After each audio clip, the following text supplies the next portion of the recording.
So this will just be a quick video on a simple but effective way to play the jazz standard Birk's Works. Now this is a minor 12-bar blues, and you can see both the chord progression and the melody up here in the picture-in-picture. So the melody is quite simple, and it goes as follows.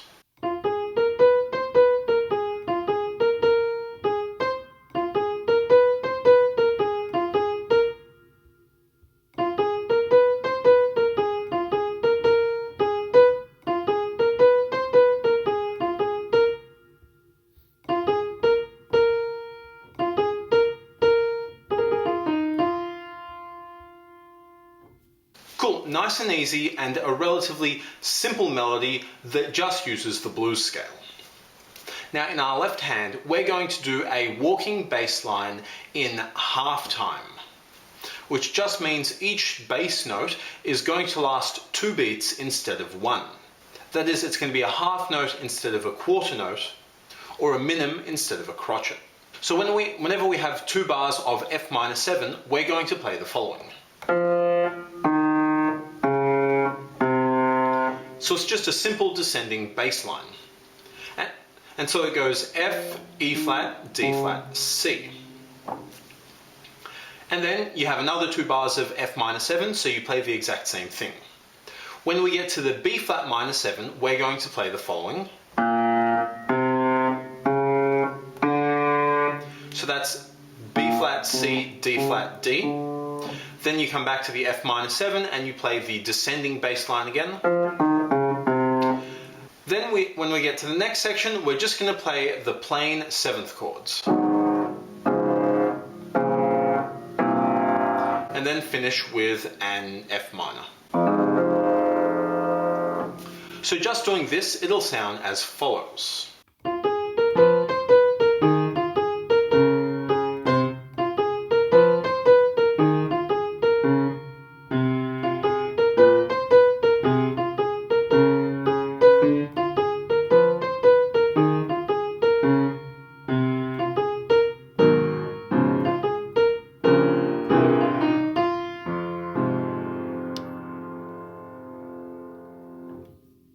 Cool, so that sounds okay, but it's still a little bit boring.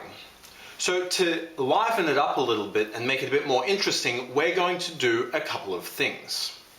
So firstly, every time we play a melody note, we're going to also play the note F along with that melody note.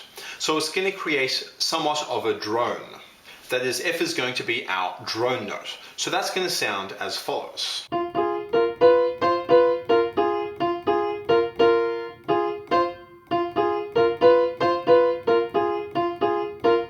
Right, so literally every time I played a melody note, I also played the note F together with that melody note. And when my melody note is F, I just played the F by itself. We're also going to add in little grace notes towards the end of each phrase. So we're going to add them in here and here. So we're going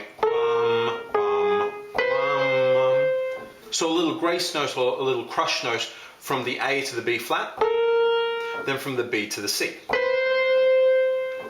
And same again in the next line from the A to the B flat and from the B flat to the B. Now in our left hand, we're going to take that same bass line, but we're going to double it an octave lower as well.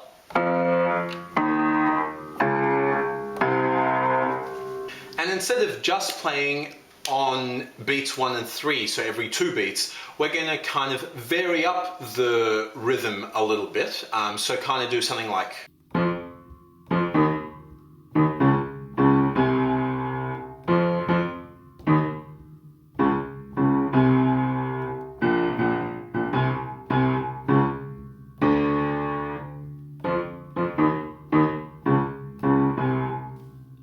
Right, so still playing those same notes, the descending and then the ascending bass lines, but playing them in octaves and kind of playing around, varying the rhythm a little bit to make it a bit more interesting. And then over the last 4 bars, instead of just playing the chords in our left hand,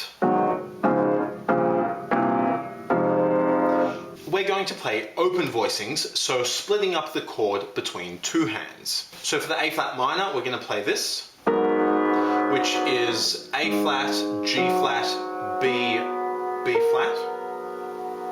And then to get to the D flat 7, you just have to move one finger, and that's the thumb on your left hand. And that just goes down one semitone, so we have A flat, F, B, B flat. Then for the G minor 7 flat 5, we're going to play this, which is G, F, C, B flat. Then to get to the C7, again, just your thumb on your left hand needs to move down one semitone to the E. And then we're going to play a really nice jazzy two-handed voicing for that F minor 7 chord. We're going to play this. So here we have an F, C, G, A flat, D, E flat, G.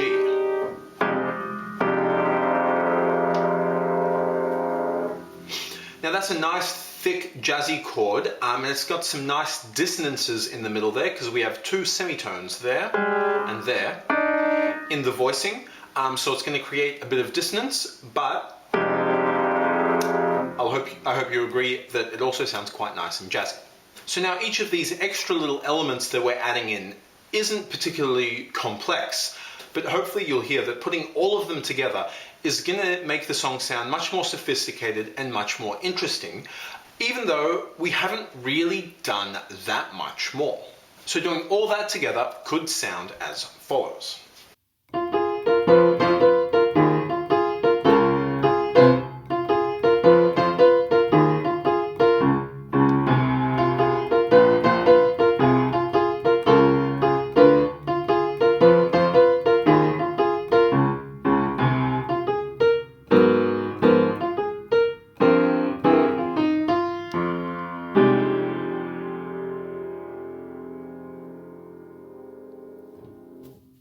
Cool, so as you can see, much more interesting than the first time I played it. And not really that complex. We did add quite a few sort of techniques or ideas together, but each one of those ideas separately is quite simple. And then of course, to improvise over this, you would do the exact same thing in your left hand, but just improvise using the F blues scale in your right hand.